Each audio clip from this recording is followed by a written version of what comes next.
Hello and welcome to They Think It's All Rover. Today we're going to take a look at my 2007 on a 57 Honda Accord 2.2 icdti Tourer. So this is a car that I've had for quite a few months now. I paid £800 for it, which I think was quite a bargain really, despite its mileage. And we bought this purely for doing the motorway runs and lugging sort of tip runs and furniture and just generally doing things like that, which is really good. And this does it really well. So as I say, this is a 2.2 diesel.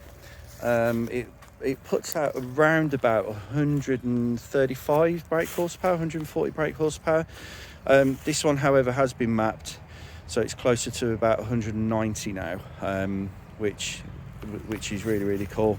That extra torque that gives and the better fuel efficiency as well is really quite important. So yeah, so like I say, we did buy this purely for doing the runs, doing long runs, which we have done.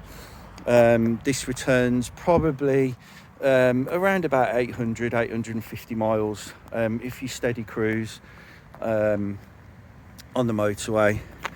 Mixed driving probably around about 700, if not a little bit less. MPG wise, mid to high 50s, possibly even 60 plus, and then around town we get around about 40 odd to the gallon, which isn't too bad at all really. So yeah, so what's it like inside? Well, I'm going to turn those off. I don't want that beeping there. So inside, it's really nice. It's a very comfy place to be. The seats are lovely and supportive. You've got an adjustable armrest. You've got a reach and rake adjustable steering wheel. You've got power fold electric heated mirrors, which oddly have their own button just over there. I'll show you that in a second. In the way of storage, there's not a lot of storage in this car.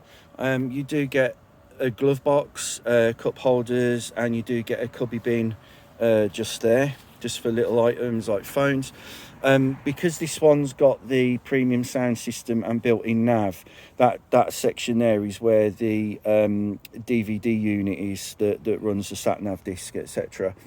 You do get all-round electric windows, and then you get window lock isolation. You get your door locks there. That's your power fold button and your electrically adjusted mirrors too.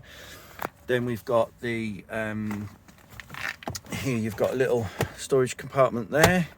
Then you've got your headlight adjust, the tailgate opening, and the traction control as well. The dials are very clear and concise. There's no issues there. It tells you everything that it needs, which is really nice. And at night time, they really do light up nicely. And then you can adjust them with that little dial there. So that sets your trip and all the rest of it. But then obviously it does the brightness too. This model has cruise control. Doesn't have adaptive cruise. It's not a top spec car, this one. Doesn't have the heated seats, adaptive cruise, parking sensors, front parking sensors, or a sunroof. So it's kind of bottom of the range really. The guy who owned it was a doctor. He had I think he spec'd it out to what he wanted, and he wasn't too fussed about that. It has got dual climate control though, so if your passenger wants to be super hot and you want to be super cold, that is entirely possible as well. Like I say, the armrest does slide backwards and forwards, and it's dual layer too, so you've got a little tray there, and then in there you've got your cubby bit.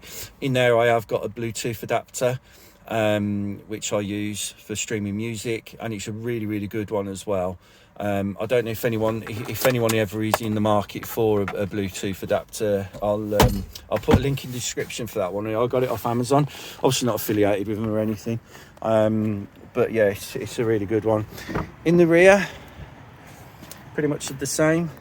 You get an armrest with two cup holders, and you've got 3 seating positions as well. This has got as well, which I'm going to show you soon, a really clever rear seat folding system.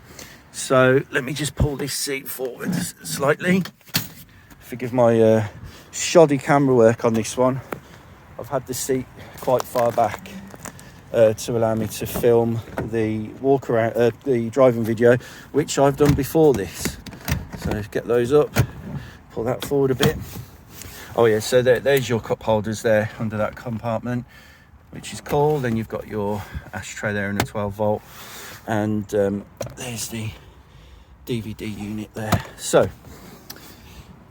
this is a really clever seat folding system. So everything folds forward. So what happens is when you pull the release handle for the seat, the headrest drops down, and then as you pull forward,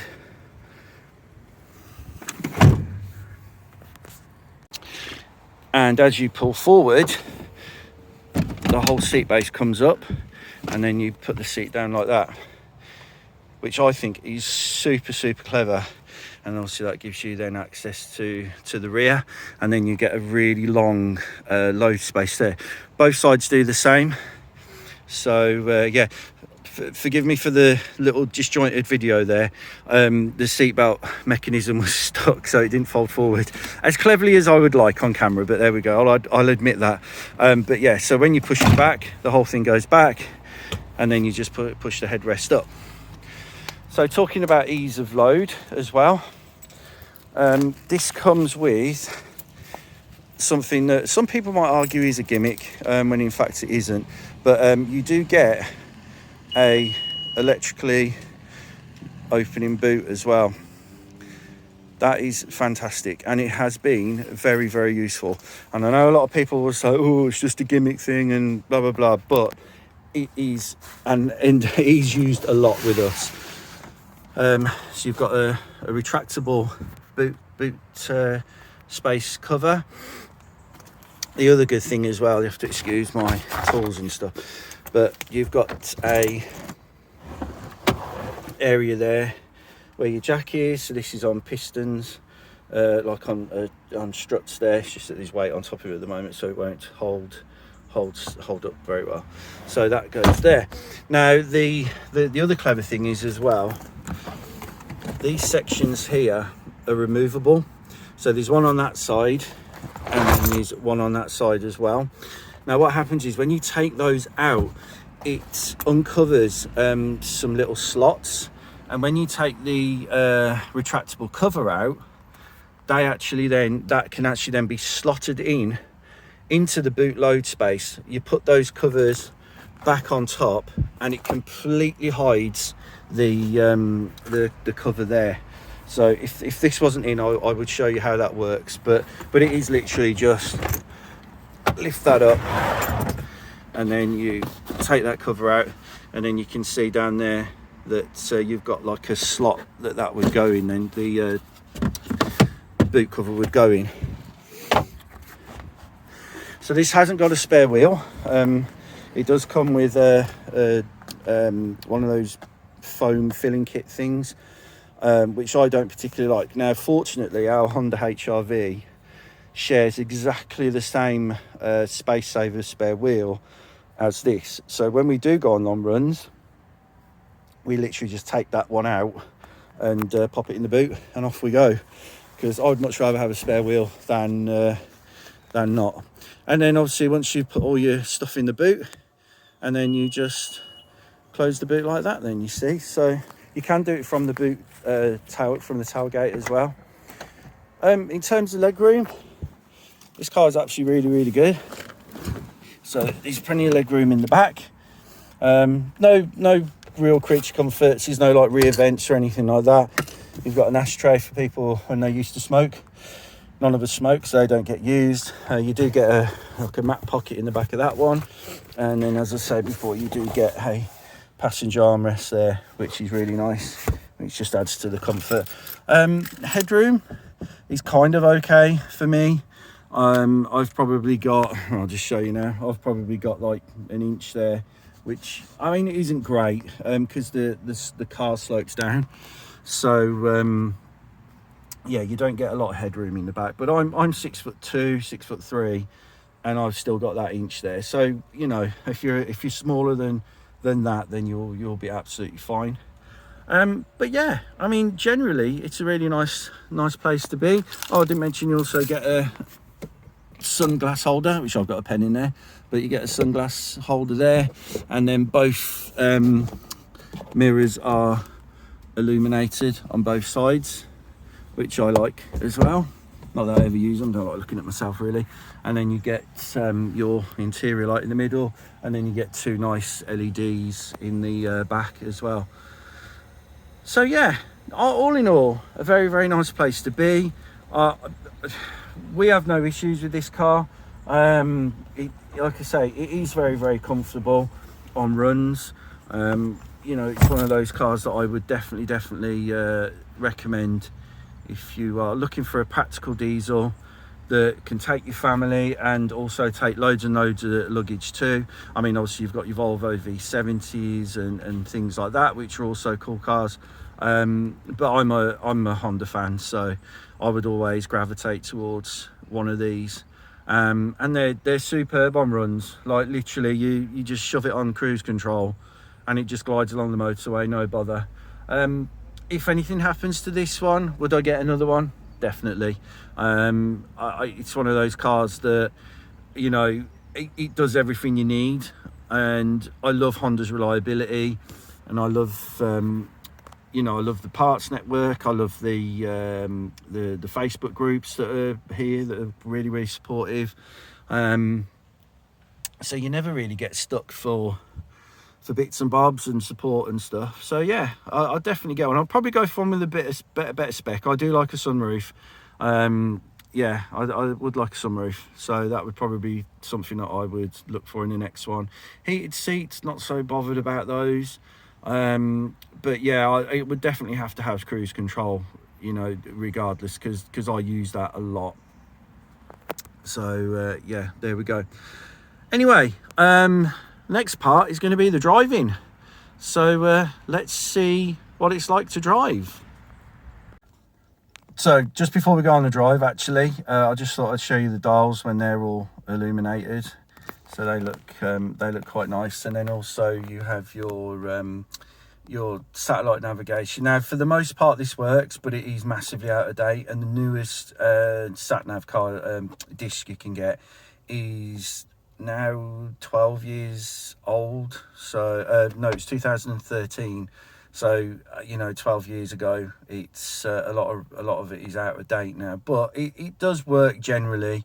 And then obviously from here as well, the one thing I don't probably like actually is the air conditioning. Everything is controlled by this touch screen here, which can be a bit of a pain, because you're swapping from, then you've got map, then you go there, then you've got audio there. So it's got a 6 CD changer, you know, so which is quite cool. The sound system on this is really good. There is a built-in subwoofer in the boot, which is hidden in the side, which is really good. But yeah, I'm not keen on the having to use the touch screen to change the climate, do the climate control in the car. That's one thing that I don't like. But yeah, generally very easy to use. So yeah, let's get back on and see what it's like to drive. So what are these Honda Accords actually like to live with and drive for general day-to-day duties and things like that? So this is actually my third Accord Tourer. The other two were fantastic. It was just circumstances and fancying a change that they actually left my ownership. The reason we bought this one is because after the Mazda Bongo we owned went, we needed an estate car to do all the tip runs and load lugging and things like that. So my wife plays the harp, so that's another reason why we wanted something like this. And then obviously with the electric boot that you saw in the walk around video, that's super handy. Like, I know some people might gimmick that and oh, it's just a gimmick and blah blah blah. It's actually really useful. We use it all the time, especially when we've got like loads of stuff in our hands, you can just press the button on the fob as you saw, and the boot opens and you can just put your stuff in and off you go. You know, and the same with my wife with her harp, when she's carrying that to the car, and she's got a footstool, and then she's got her music stand and all the rest of it. Just pressing that button, get into the car, and just, you know, chucking it all in makes that really, really convenient. So I paid £800 for this car. I'm guessing it's about right for the mileage that it's done. However, I have seen ones of higher mileage that have sold for more. So I think there was one recently on Marketplace that had done 270,000 miles. It was a slightly better spec than this one because it had heated seats. But I think that did sell for around about 1,200 quid, something like that. So, you know, I think I got a bargain, because the way that this drives, it does not drive like a 200,000+ mile car. It drives like a car that's done half that mileage, to be bluntly honest. A lot of people that have been in this car have said they can't believe that it's done that mileage based on how it drives. So, you know, it does go to show that if you look after your cars and they're serviced regularly like this one has been, you know, they'll keep returning good service for as long as you own them. This one's had the clutch and the flywheel done, which is a massive cost. It's between sort of £1,000 and £1,300 to get the clutch and the flywheel done, because it's dual mass flywheel as well. So yeah, that's one thing that sort of drew me to this, that I don't have to worry about that. My last three 2.2 Hondas had that issue as well, so they needed to be done. I just think the engine's too powerful for the clutch, because they all seem to go around about the same time. It was about 130,000 miles. The mileage wasn't listed when this one was done for some reason. It is invoiced, but for some reason the mileage wasn't put on there. But yeah, that aside, there isn't really much that can go wrong with these, really. You know, they are generally very reliable. A lot of dealers will tell you that, you know, their Hondas are very reliable cars. You know, just get in, turn the key, and off you go. So just let this guy out. Looks like this bus has broken down here. But you know, we've done quite a few long runs in this, and it sits really well and pulls really well as well. I usually sit around about 65, between 63 and 65 on cruise, and it returns phenomenal miles to the gallon. And I think on our last tank, where we were doing sort of mixed driving, it gave us back sort of like 750, 800 miles, there or thereabouts. And to be fair, the motorways where this is at home, it's not really a city car. We very rarely would take this into Cardiff city centre, just because of how long it is as well. It can be a bit of a pain to park. This one hasn't got any parking sensors on it or anything like that. But I mean, I can reverse cars. It's just I'd rather take the HRV or the Metro, just because they're a lot better suited to that kind of environment. Whereas if we were doing long motorway runs, then this would be the one we pick all day long. So as I say, they are very, very comfortable cars. You know, the seats are nice and comfy. The seating position's good. This has got height adjustable driver's seat. Really good support on the bolsters as well. And the interior is aged really well. Like there's hardly any marks on it at all, really, where, you know, you would think, oh, 200,000 mile car, it's going to have lots of wear and tear on it, and it's actually held up really, really well. So that's another plus point with these. And to be fair, most of the ones I've had have also fared quite well interior wise, so they're just that little bit better quality than say some of your cheaper estates. But yeah, we absolutely love it, and it does everything perfectly. We get good miles to the gallon off it. We can put loads of stuff in it. We've been to the tip many times in this with it fully loaded. Our neighbour's actually sold his house, but he's got minimal furniture, so we're actually going to help him move house with this car as well, just because it's going to be a lot cheaper than him getting a removal company. For the amount he's got, it's not worth it, you know. Just like, give me 30 quid fuel, 40 quid fuel, whatever, and off we go to Dartford. But yeah, this does really well. I would definitely recommend you getting one of these if you are looking for a decent estate that's got good reliability, good economy.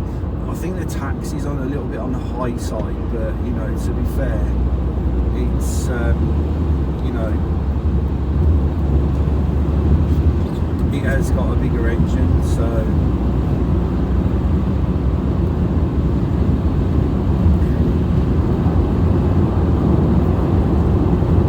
the other good thing about this car is living in Wales, it handles hills brilliantly. Like, you know, the Caerphilly Mountain that we're going to go on now, it does that with absolutely no bother whatsoever. You know, it's definitely built for that as well.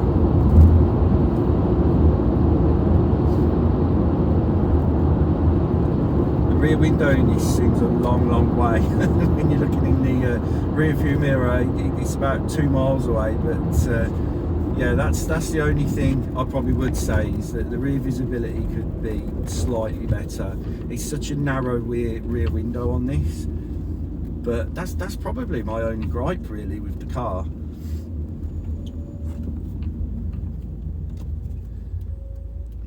I would have liked one with a sunroof, not gonna lie. I do like a sunroof in a car, so I am missing the sunroof.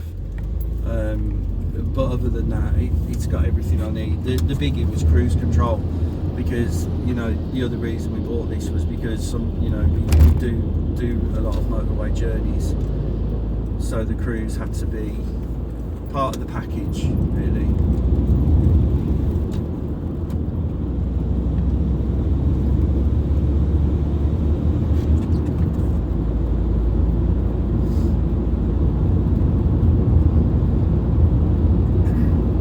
I don't know if anyone remembers, but if you cast your mind back, what, 22 years now, Honda did that famous advert called The Cog, where all the bits of the Honda Accord were used to, you know, make the actual car revolve at the end or something, or reveal the car. That was my first introduction to the Honda Accord, that advert, and it stuck with me. I think it's one of the most famous adverts for a car, you know, that was ever made. And I believe that none of it was CGI or anything like that. It was all done, you know, it was all practical effects and stuff. So, and I think they did it in one take as well. But yeah, that was a phenomenal advert. In fact, it was one of these, a grey Tourer as well, that was at the end of it. But that was a very early 2003 one. That would have been 2004.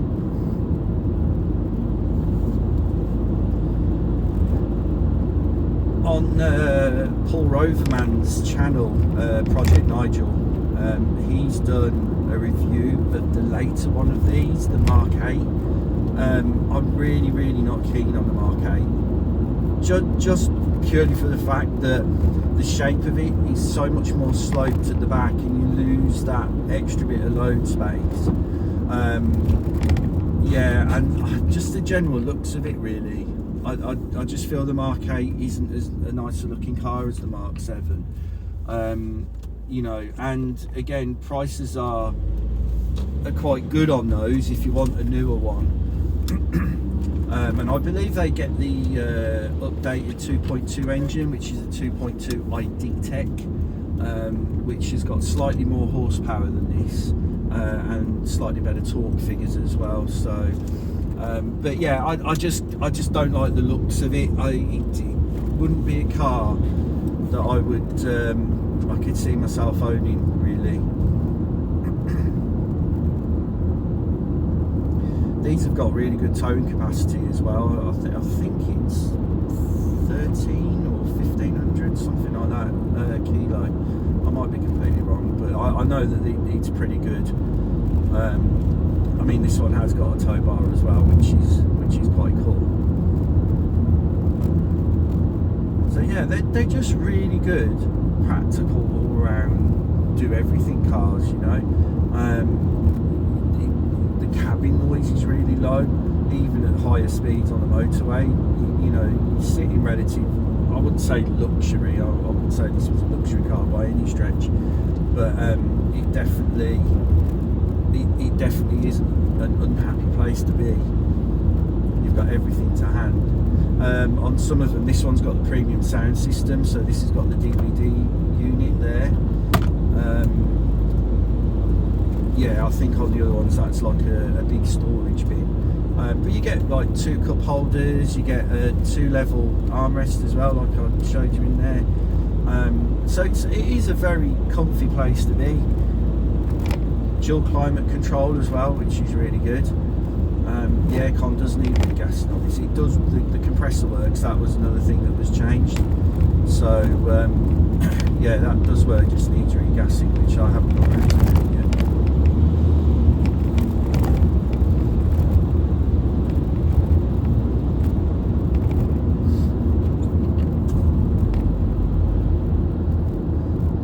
So yeah, all in all, I would say if you are looking for a practical estate car and you've got a very limited budget of say sort of £1,000 to, you know, £1,500, you know, give these a go. Some of them do suffer a little bit with rust around the rear arches, so just make sure you look at that. And also, you know, the clutch and the flywheel, as I mentioned, just make sure that's had been changed, or the one that you test drive is in good condition and not about to pack up on you. It's brilliant over bumps as well. It just kind of floats over the bumps, but that doesn't mean the handling's sacrificed. The handling on this is really good.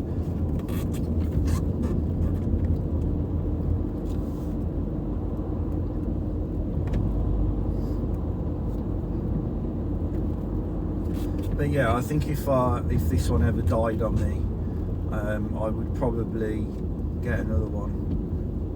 Probably get one with a bit better spec on it, I would say.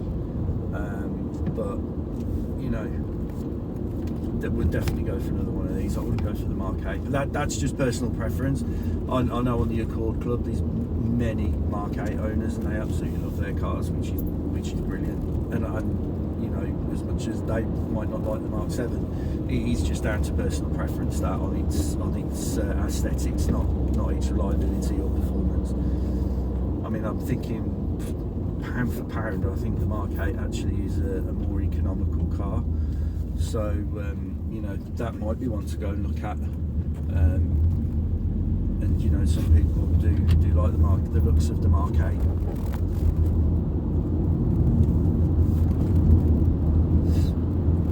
This is very composed around bends, high speeds. I mean, coming down the Cavilly Mountain, you barely go 40 down here. It's not one of those roads really you go speeding around, although people do, obviously. But when you are going around the country lanes, like when I drive up to Craiger and places like that, in these, the handling is phenomenal. Really, really good. Even for a car of this size, it's still really, really good. So there we go. That is the 2007 Honda Accord I've owned for a fair while. Yeah, I hope you liked the video, and hopefully you'll like and subscribe if you like what you see. There are many other videos on there. And yeah, if you do like it, then please check out my other videos. Thanks ever so much for watching. Take care. Bye.